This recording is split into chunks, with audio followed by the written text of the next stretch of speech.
오늘은 고린도 전서 13장 4절에서 7절까지입니다. 우리 다 같이 한 목소리로 합독하겠습니다.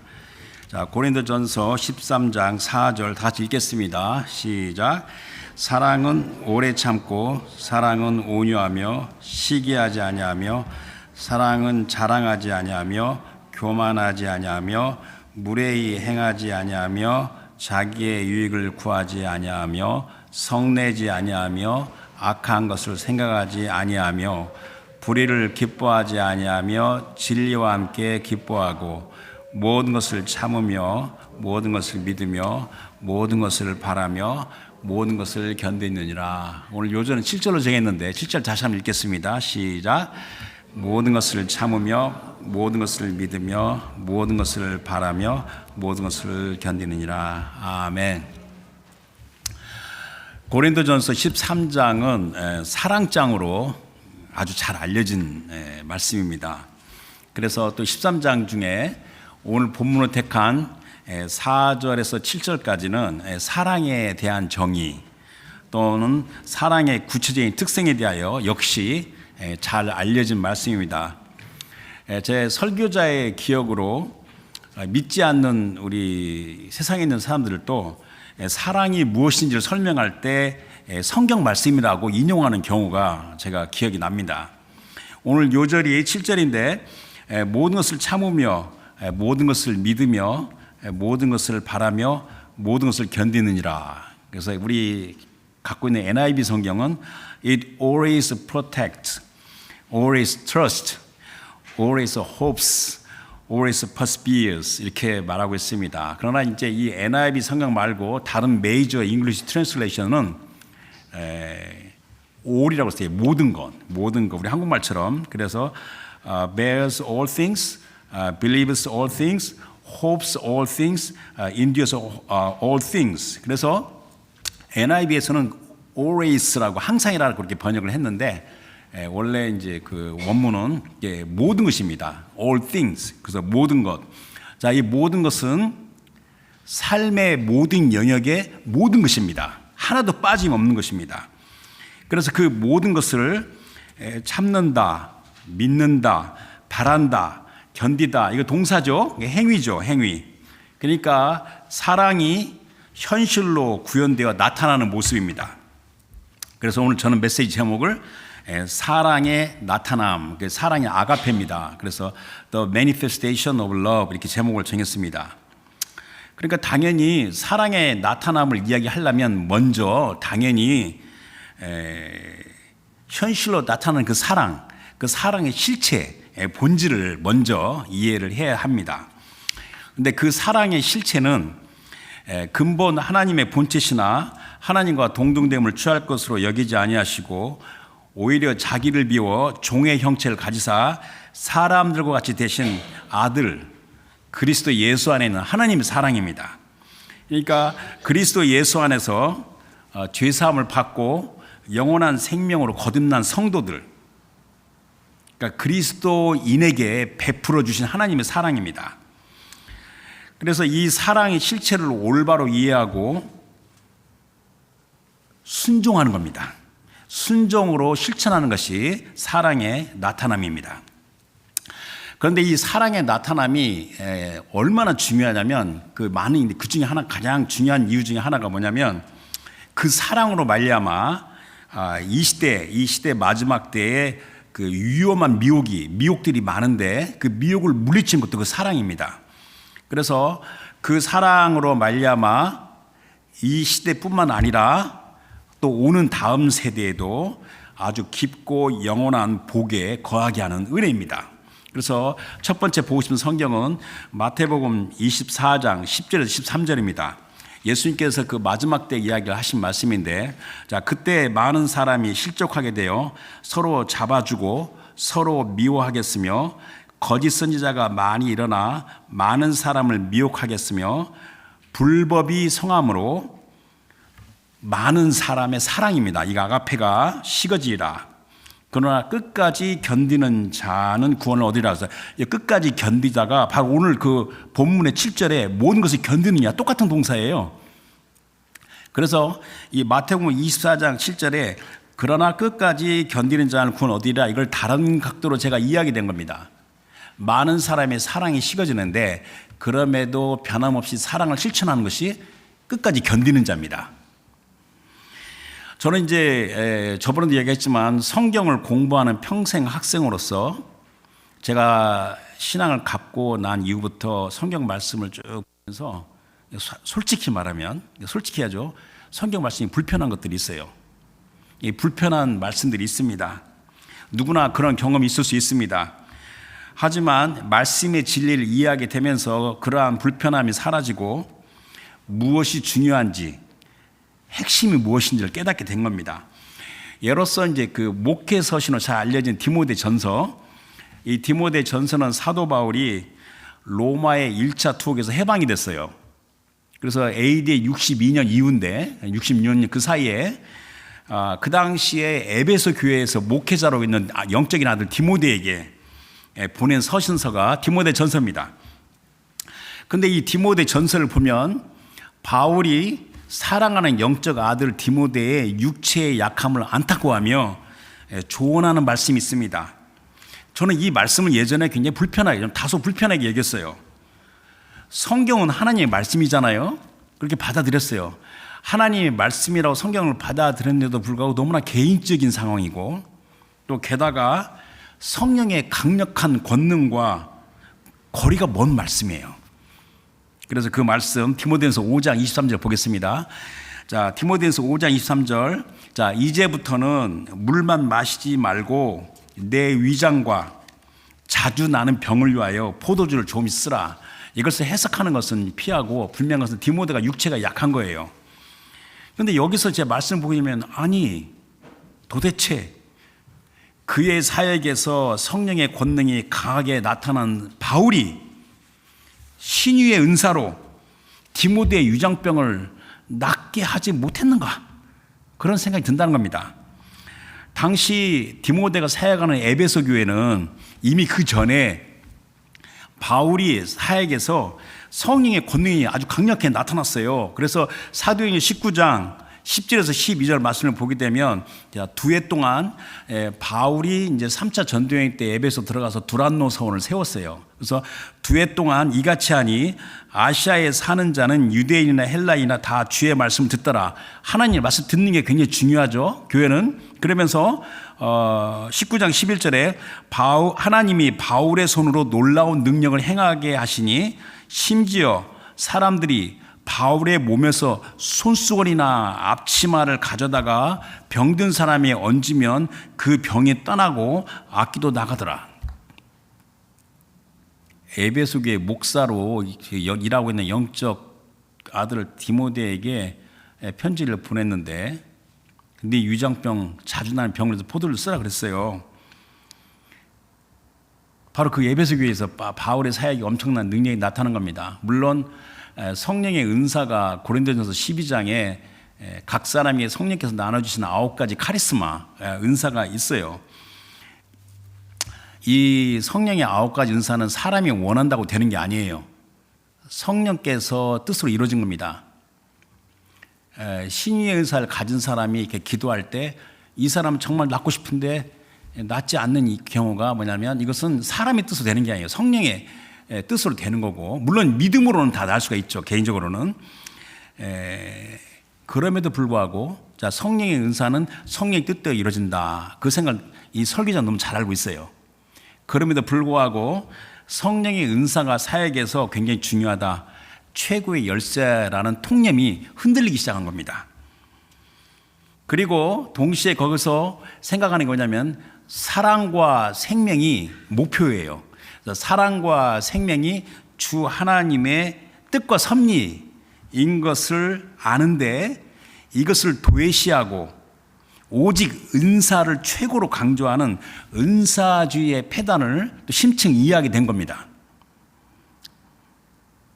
그럼에도 불구하고 많은 사람은 은사주의에서 강조하는 성령의 초자연적인 현상, 그러니까 이 감각적인 sensational evidence, 이 감각적인 증거에 사람들이 몰려요. 그러면서 하는 말이, 와, 하나님께서 과연 살아계신다, 이렇게 말합니다. 하지만 동시에 초자연적 현상에는 위험한 미혹의 함정이 얼마든지 있습니다. 여기는 정말 지혜와 분별력이 필요한 겁니다. 물론 진정으로 성령의 역사심이 있어요. 성령은 하나님이십니다. 그러한 은혜가 특별히 이 시대에, 이 강박한 시대에 절대적으로 강구되고 있습니다. 저도 기도할 때 우리 공동체 안에 성령의 은사가 나타나서 그 하나님께서 살아계신 그 권능이 드러나게 해달라, 너무 간절하죠. 그럼에도 이 성령의 은사의 토대, 이 토대와 목적을 이 간과하면 아무리 성령의 은사가 있어도 소용이 없다는 겁니다. 그러니까 성령의 은사의 그 파운데이션과 그 목적이니 그 사랑과 생명인데, 이것을 간과한 상황을 우리가 반드시 경계해야 돼요. 그러니까 아까도 말했지만 은사의 목적은, 은사의 파운데이션은 사랑과 생명이에요. 그리고 사랑과 생명은 우리 주 하나님의 속성이며 온 세상을 향한 우리 주님의 의도예요. 이에 대하여 바울은 디모데에게 신앙의 성숙함을 강조했어요. 아까 좀 전에 디모데전서 5장 23절 읽었잖아요. 바로 디모데 전서 바로 앞에 4장 14절 15절에 바울이 디모데 이렇게 말합니다. 내 속에 있는 은사, 이게 은사의 복수입니다. 은사들입니다. 은사들, 곧 장로의 회에서 안수받을 때 예를 통하여 받은 것을 가볍게 여기지 말며 이 모든 일에 전심전력하여 너의 성숙함을 모든 사람에게 나타나게 하라, 이렇게 이야기한 겁니다. 자, 바울이 디모데에게 강조한 모든 사람에게 나타나게 하는 성숙함, 이 성숙함이 무엇인가? 바로 앞에서 이야기했어요. 그래서 디모데전서 1장 5절 7절 말씀 보겠습니다. 디모데전서 1장 5절에 자, 이 교훈의 목적은 청결한 마음과 선한 양심과 거짓이 없는 믿음에서 나오는 사랑이거늘. 사람들이 이에서 벗어나 헛된 말에 빠져 율법의 선생이 되려 하나 자기가 말하는 것이나 자기가 확증하는 것도 깨닫지 못하는 도다. 그러니까 이미 디모데전서 1장에 바울이 청결한 마음, 그리고 선한 양심, 그리고 거짓이 없는 믿음에서 나오는 사랑, 이 사랑이 에서 너의 성숙함을 모든 사람이 나타나게 하라, 이렇게 말한 겁니다. 그러한 사랑이 없이 교훈, 그러니까 사역하고 목회하고 섬기는 거, 이것이 이루어지면 안 된다는 말씀입니다. 여기까지가 제가 이제 사랑에 대해서 생각하기 시작했는데, 또 예수님의 제자 중에서 또 사도 요한이 있죠. 사도 요한이 얼마나 귀하고 귀한 일꾼 사역자는 두말할 필요가 없는 겁니다.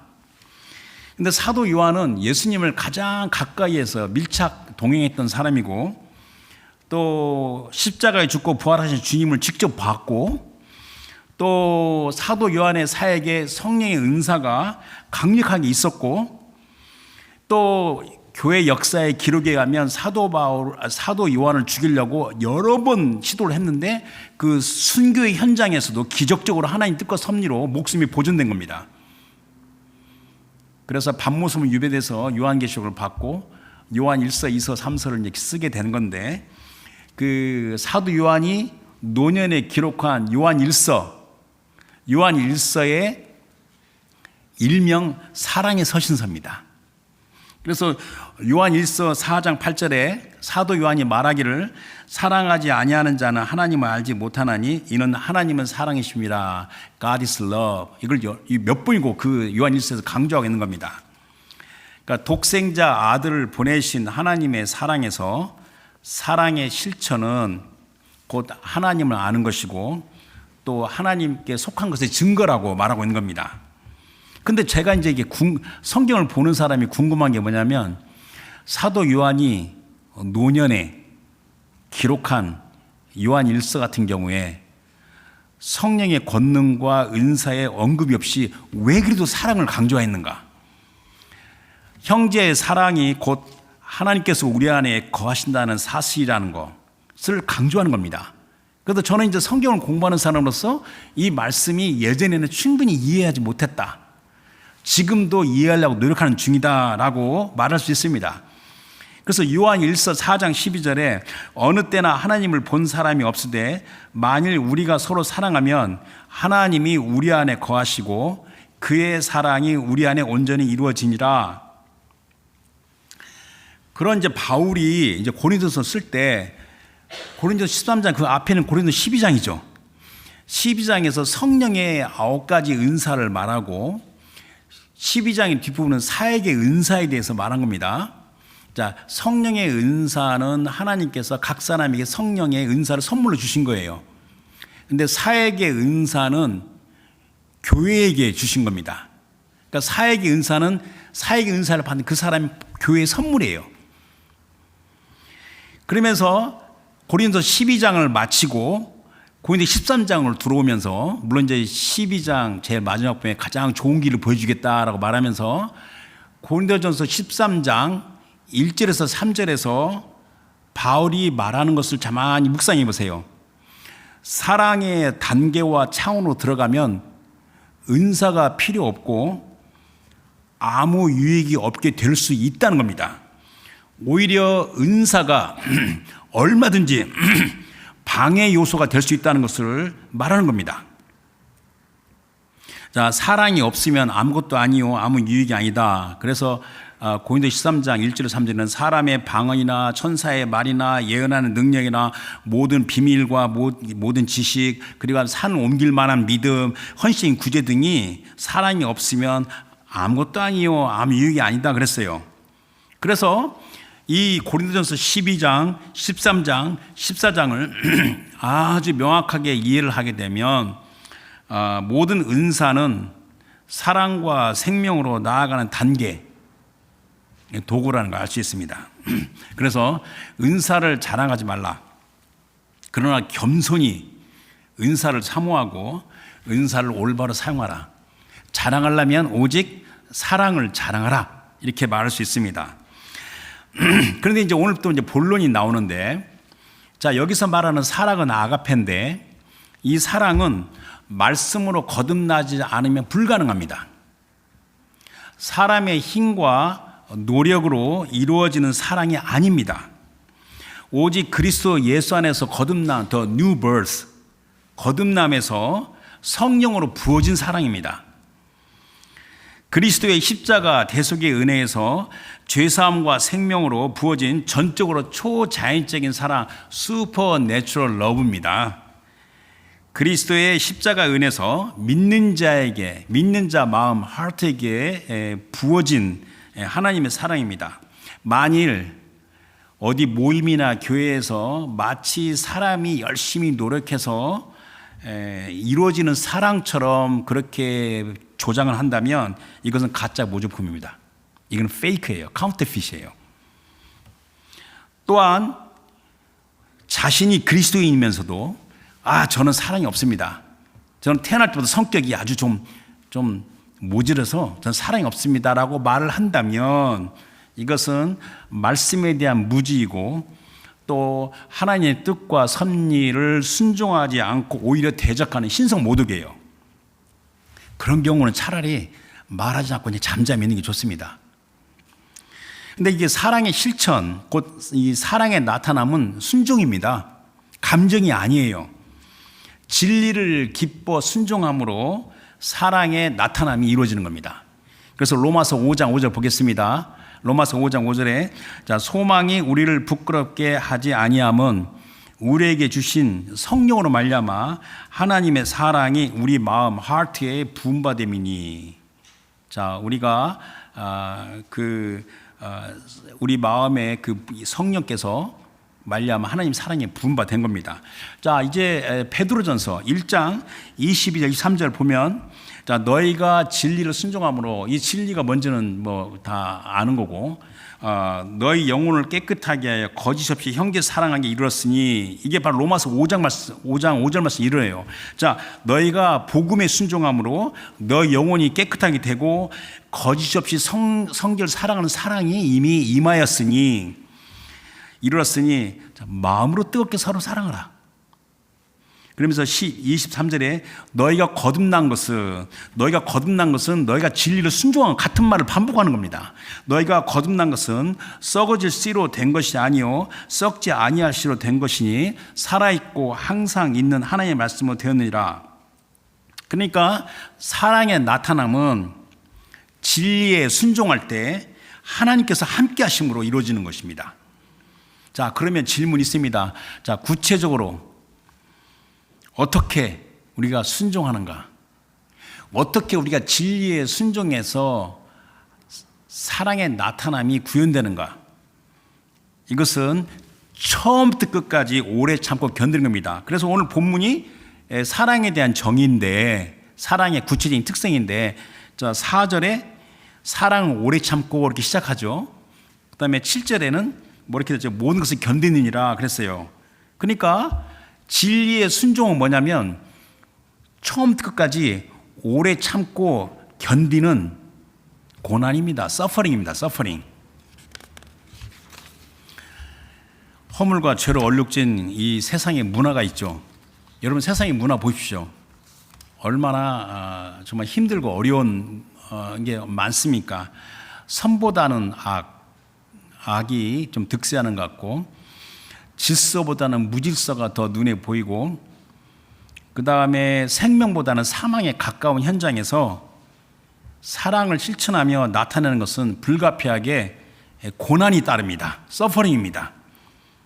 그럼에도 순종은 처음부터 끝까지 오래 참고 견디는 겁니다.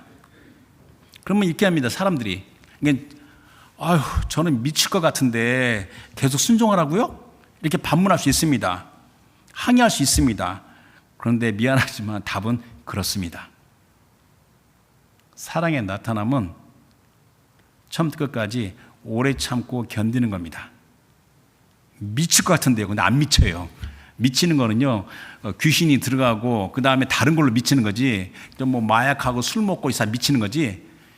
성경에서 말하는 내 안에 있는 아가페를 나타내는데 끝까지 순종하는데 미칠 것 같은데 미치지는 않아요. 그러나 한 가지 확실한 게 있어요. 언제까지 참아야 되나? 그건 참 저도 인간이니까 말하기가 어려운데, 그러나 한 가지 확실히 말할 수 있는 것은 진리에 순종하면서 사랑을 실천하면서 받는 고난 가운데 경건한 성품과 경건한 능력이 형성이 돼요. 그리고 강화되고 성장합니다. 그래서 로마서 12장 20절 21절에 내 원수가 줄이거든 먹이고 목마르거든 마시게 하라. 그리함으로 내가 숯불을 그 머리에 쌓아 놓으리라. 아니, 머리에 숯불 있으면 얼마나 뜨거워요. 못 견디잖아요.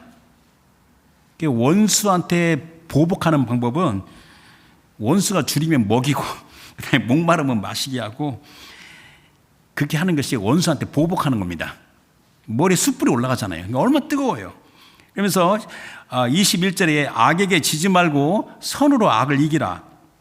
그런데 이 중요한 비밀이 뭐냐면, 이 허물과 죄로 얼룩진 세상의 이 문화 가운데 진리를 기뻐하고 순종하면서 미칠 것 같은데 때로는 사랑을 실천하면서 나타내게 되면, 이건 또 다른 주제인데, 보이지 않는 현실을 보는 영적인 눈이 열립니다.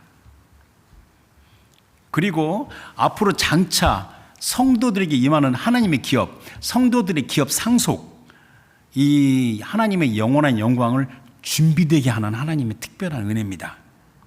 그래서 제가 본문을 택하지 않지만 8절에는 사랑은 언제까지나 떨어지지 아니하되, 그래서 이것이 바로 이렇게 전능하시고 하나님의 뜻과 섭리입니다. 그래서 말씀 하나 더 보고 이제 본문 들어가겠습니다. 로마서 8장 17절 18절입니다.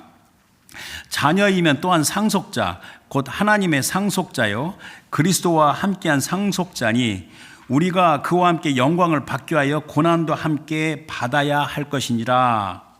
생각하건대 현재의 고난은 장차 우리에게 나타날 영광과 비교할 수 없도다. 이렇게 말하고 있습니다. 자, 이제 본문 4절 읽겠습니다. 4절, 13장 4절. 자, 사랑은 오래 참고, 사랑은 온유하며, 시기하지 아니하며, 사랑은 자랑하지 아니하며, 교만하지 아니하며. 자, 사랑은 오래 참는다. 그래서 love is patient라고 이렇게 말하는데 이 patience를 뭐 설명 구태여 시간상 뭐 할 필요 없어요. 그럼 하나 예를 들면요, 여러분들 병원에 입원한 환자를 뭐라고 합니까? 영어로 patient잖아요. 그죠? patient. 그게 다 이 단어의 유래예요.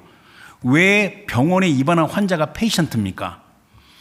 의사가 자기 병을 치료하는데 아파도 참아야 되잖아요.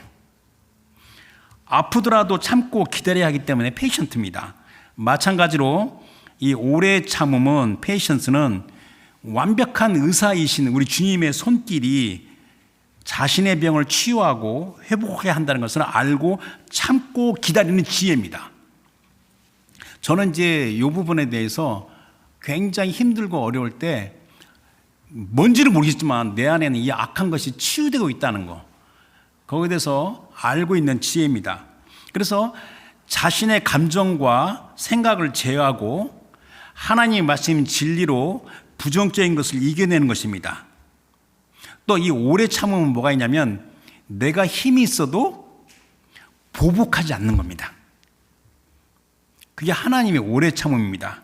그래서 로마서 5장 8절에 우리가 아직 죄인 됐을 때 그리스도께서 우리를 위하여 죽으심으로 하나님께서 우리에 대한 자기 사랑을 확증하시니라. 하나님께서 나에 대해서 얼마나 오래 참으셨는지를 생각할 수 있는 겁니다. 그래서 사랑은 오래 참으며, 자, 두 번째, 사랑은 온유하며, love is kind 그랬는데 제가 온유함에 대해서는 지난주 메시지에 했기 때문에 생략을 하겠습니다. 다만 한 가지 말하고 싶은 건 뭐냐면, 자, 오래 참음은 좀 수동적으로 보이는 거지만 온유함은 좀 능동적인 오래 참음입니다. 지난주에 제가 메시지 이야기했듯이 자기 자신을 단호히 내려놓고 자기 안에 거하시는 우리 주 성령을 의지하며 마치 주님께서 행하시는 것처럼 행하는 겁니다. 이게 온유함입니다. 그래서 내가 지금 처한 이 상황에서 우리 주님은 어떻게 행하실까 생각하면서 행동하는 게 온유함입니다. 자, 그 다음에는 사랑은 시기하지 아니하며 it does not envy 그랬어요. 이 envy는 뭐냐면 다른 사람의 좋은 것, 다른 사람의 영광, 다른 사람의 영예, 이것을 질투하지 않아요. 더 나아가서 그것을 비방하거나 손상시키지 않는 것을 가리키는 겁니다. 자, 그 다음에 사랑은 자랑하지 아니하며 it does not boast 그랬어요. 자, 이것도 지난주 메시지에 자기 자랑에 대해서 언급을 했습니다. 그래서 이걸 제가 다시 구태여 반복할 필요가 없는데, 다만 한 가지 말하고 싶은 것은 자랑하지 않는다는 것은 사람들의 인정이나 칭찬을 열망하며 비롯된 말, 그런 말이 없다는 겁니다. 또 이 과장당 내용, 우리 한국말 무지하게 뻥친다 그러잖아요. 뻥치는 게 없고, 또 자기 자랑을 하지 않는 것 중에 또 하나 중요한 게 뭐냐면 반대로 자기의 약점과 열등감을 숨기기 위하여 하는 말도 포함되는 겁니다. 그러니까 여러분, 저한테도 하는 말인데, 여러분 혹시 성공적인 상황이나 우월한 위치에 있으면, 또 반대로 여러분들이 지금 어려운 상황에 있으면 입을 다물어야 됩니다. 어려울 때 죽는 소리 하잖아요. 제가 뭐 생각나는 게 많아요. 어려울 때 죽는 소리 하는 것도 실상 자기 자랑에 해당되는 겁니다. 그리스도 십자가의 은혜에서 죽고 새롭게 산 은혜로 입술을 철저히 닫아야 됩니다. 입술 닫은 사람이 자랑할 수 있겠어요? 자랑 못 하잖아요. 그죠? 이걸 닫는 겁니다. 자, 그 다음에 사랑은 교만하지 아니하며 it is not proud 그랬는데, 이것도 남들과 비교하여 자기 자신을 높이는 행위를 가리키고, 그래서 이 교만은 뭐냐면 상대방을 해롭게 해요. 또 연약한 자를 실족하게 만드는 겁니다. 또 이 교만한 상황에서 이 분당이 있고 분파가 있고 당짓는 게 있는 겁니다. 그래서 앞으로 우리 크리스찬들은요, 하나님께 주신 자기의 출신과 뭐 배경은 좋은데 무슨 파, 무슨 출신, 이것에 따라서 너무 당짓는 거 조심해야 되는 겁니다. 자, 이제 5절 말씀 보겠습니다. 5절. 자, 무례히 행하지 아니하며 자기의 유익을 구하지 아니하며 성내지 아니하며 악한 것을 생각하지 아니하며. 자, 무례히 행하지 않는다. It is not rude. 그랬는데, 자, 무례히 행한다는 것은 공정하지 못한 걸 말한 겁니다. 그러니까, 무례히 행하지 않는다. 그 뜻은 매사에 공정하게 아주 정직하고 진실하고 투명하게 행동하는 걸 가리키는 겁니다. 그러나 공정하지 않고 다른 사람을 부당하게 대하는 행위가 무리한 행위입니다. 또 다른 사람의 권리가 있어요. 또 다른 사람이 주어진 기회가 있어요. 그 사람이 마땅히 누려야 되는데 그것을 가로막는 것도 무례히 행하는 겁니다. 혹시 직장의 상사나 위에 있을 때 자기 아래에 있는 직원들이나 어린 아이들은 그 사람이 마땅히 누릴 권리 기회를 보호해 주는 것이 이게 무례히 행하지 않는다는 거에 해당되는 겁니다. It is not rude 말하는 겁니다. 또 자기의 유익을 구하지 아니하며 It is not self-seeking 그랬어요. 이거 한마디로 말해서 개인 이기주의입니다. 그래서 이 고린도서 10장 앞에 그 10장 23절 24절에 이렇게 말했습니다. 모든 것이 가하나 모든 것이 유익한 것은 아니요 모든 것이 가하나 모든 것이 덕을 세운 것이 아니니 누구든지 자기 유익을 구하지 말고 남의 유익을 구하라. 여러분들 그리스도인이 진실로 남이 잘 되기를 남의 유익을 구하면요 굉장한 그의 사랑의 실천입니다.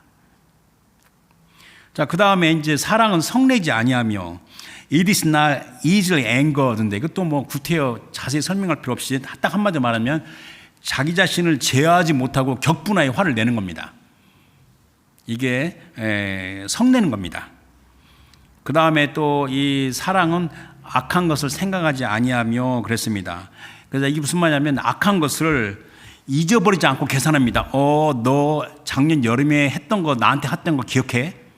용서는 하지만 내 기억하고 있어. 이런 것들. 그러니까 악한 것을 잃어버리지 않고 계산을 해요. 헤아리듯이 마음에 품고 있는 모습입니다.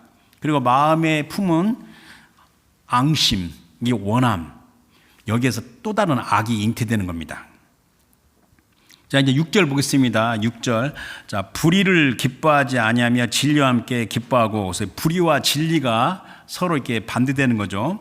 자, 이 불의라는 건 뭐냐면 하나님의 공의와 정의에 일치하지 않는 모든 것을 가리키는 겁니다.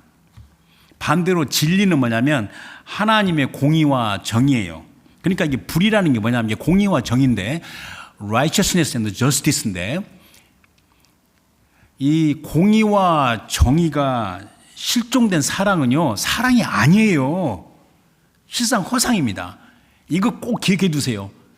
뭐 남녀간에 진실로 사랑한다 하는데 거기에 공의와 정의가 없어요. 그 사랑 아니에요. 그래서 우리 시편 89편 14절 보겠습니다. 한 절 말씀 보는데요. 자, 의와 공의, 근데 이게 원래 이제 righteousness and justice입니다. 그 공의와 정의라고 번역해야 되는데, 자, 의와 공의가 주의 보좌의 파운데이션, 기초입니다. 그리고 인자함이 헤세드인데 러브예요, 사랑이에요.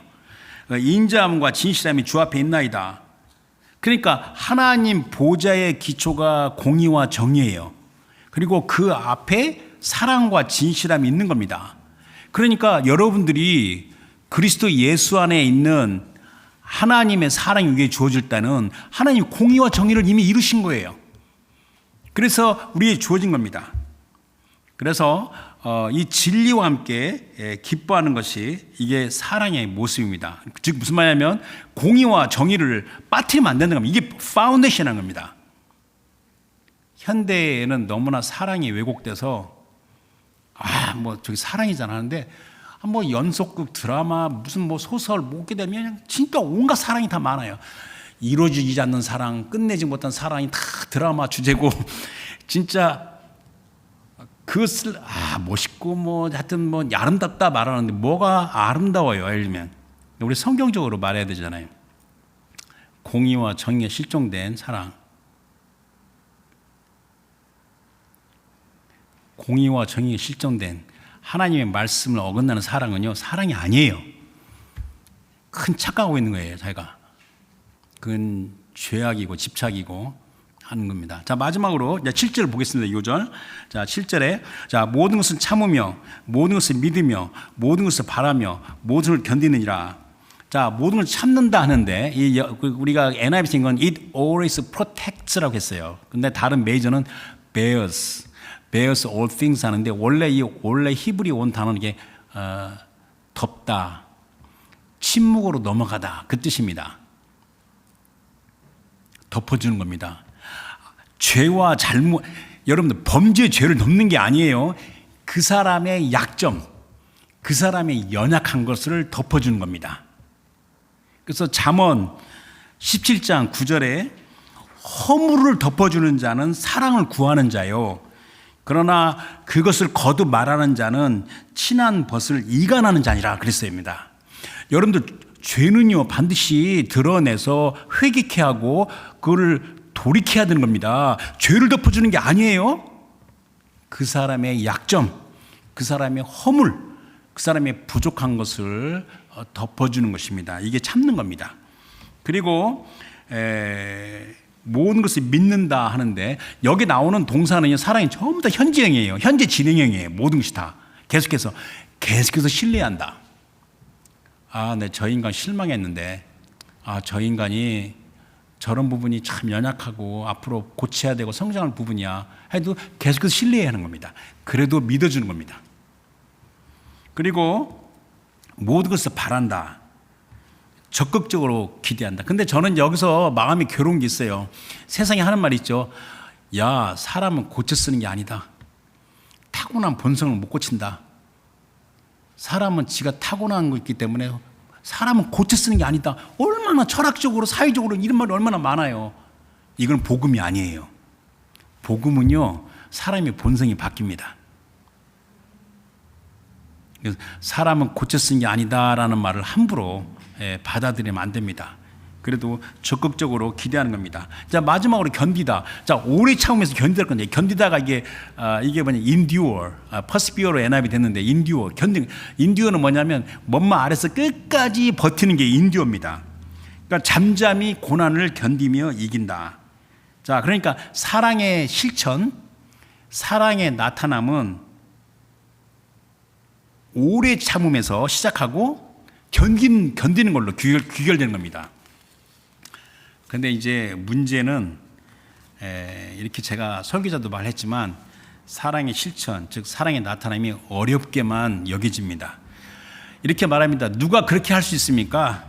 참으로 어렵습니다라고 말할 수 있습니다. 그러나 아무리 어렵고 힘들더라도 지금 진리를 말하고 있는 거잖아요. 그것은 하나님의 백성, 성도들을 향한 하나님의 뜻과 부르심입니다. 거듭난 예수 그리스도 안에서 거듭난 심령에는 하나님의 사랑이 부어져서 내 안에 사랑하는 능력이 있다는 것을 먼저 알아야 돼요. 아유, 그렇다고 해도 어떻게 그 진리에 따라 행할 수 있습니까? 세상이 얼마나, 한번 보세요. 힘들지 않아요? 어떻게 됩니까? 하면 또 설교자가 하는 말이 이것은 사람의 힘이 아니라 성령의 충만을 받아야 된다. 또 그 소리, 성령이 충만한 소리라고 또 말할 수 있어요. 성령으로 충만한 스데반 집사가 순교를 당할 때 그 사랑의 나타남을 보여줬어요. 그래서 사도행전 7장 59절 60절에 사도가 자, 그들이 돌로 스데반을 치니 스데반이 부르짖어 이르되 주 예수여 내 영혼을 받으시옵소서 하고 무릎을 꿇고 크게 불러 이르되 주여 이 죄를 그들에게 돌리지 마옵소서 이 말하고 자니라. 그 스데반 같은 성인들이나 가능한 거지 우리 일반 사람께 해당됩니까? 라고 또 생각할 수 있어요. 그러면 설교자가 지금 사랑에 대해서 성경의 진리를 말하는데 그러면 그냥 하지 마세요. 그냥 자기가 원하는 대로 하세요. 그렇게 말할 거예요? 아니잖아요. 성경은 반드시 우리한테 어떤 방법을 제시한 겁니다. 우리가 진리에 순종하고 기뻐함으로 오래 참고 끝까지 견디는 그 동력이 성령 충만함이 있고 그 다음에 또 하나는 뭐냐면 거룩하신 주 하나님을 전심으로 사랑하는 겁니다. 그래서 이건 저한테도 하는 이야기인데, 여러분이 만약에 사랑을 실천하지 못하고 나타내지 못하면 하나님을 사랑하는 그 부분을 좀 더 점검할 필요가 있습니다. 그리고 하나님을 사랑하면서 사람이 성장해야 됩니다. 성장. 그래서 예수님의 말씀, 자, 우리 마태복음 22장 37절에서 40절 말씀을 보도록 하겠습니다. 예수께서 이르시되 내 마음을 다하고 목숨을 다하고 뜻을 다하여 주 너희 하나님을 사랑하라 하셨으니 이것이 크고 첫째 되는 계명이요, 자, 둘째도 그와 같으니 내 이웃을 내 자신같이 사랑하라 하셨으니 이 두 계명이 온 율법과 선지자의 강령이라. 자, 모든 계명의 열쇠는 사랑입니다. 온 율법과 선지자의 토대는 사랑입니다. 그래서 주 하나님을 전심으로 사랑하고 집중적으로 사랑하는 것이 시작이고, 그게 열쇠고, 여기에서 이웃의 사랑이 이루어진 겁니다. 또 바울은 갈라디아서 5장 14절에 온 율법은 내 이웃을 사랑하기를 내 자신같이 하라 하신 한 말씀에서 이루어졌나니, 먼저 우리에게 아들을 주신 하나님 아버지를 사랑하는 거, 거기에 집중하고 노력해야 되는 겁니다. 이게 동력입니다. 그래서 사랑의 나타남, 이 사랑의 나타남을 성경은 다른 말로 이렇게 의의 열매라고 그랬어요. 여러분들 우리가 이 세상을 살고 언젠간 떠나야 되는데, 그럼 이런 말 들어봤죠? 저 사람이 얼마나 세상을 잘 살았는지 마지막에 뚜껑을 열어봐야 된다는데, 뚜껑을 열 필요가 없어요. 우리 주님 앞에 가면 다 드러나잖아요. 근데 이게 여러분들이 자기 삶 가운데 사랑을 어떻게 실천하고 나타냈는가, 그게 바로 바로미터입니다. 주님 앞에서. 그래서 그것은 이 사랑의 나타남과 그에 따른 의의 열매는 이게 정량적이에요. 양이 크고 많고 적습니다. 그러니까 거기서 성장을 해야 돼요. 그래서 이제 마지막 복음 성경은 바울이 자기가 사랑하는, 기뻐하는 빌립보 교회, 빌립보에게 그 중보기도가 있습니다. 그래서 빌립보서의 중보기도, 바울의 중보기도가 빌립보서 1장 9절에서 11절입니다. 한번 보겠습니다. 빌립보서 1장 9절에 자, 내가 기도하노라. 자, 너희 사랑을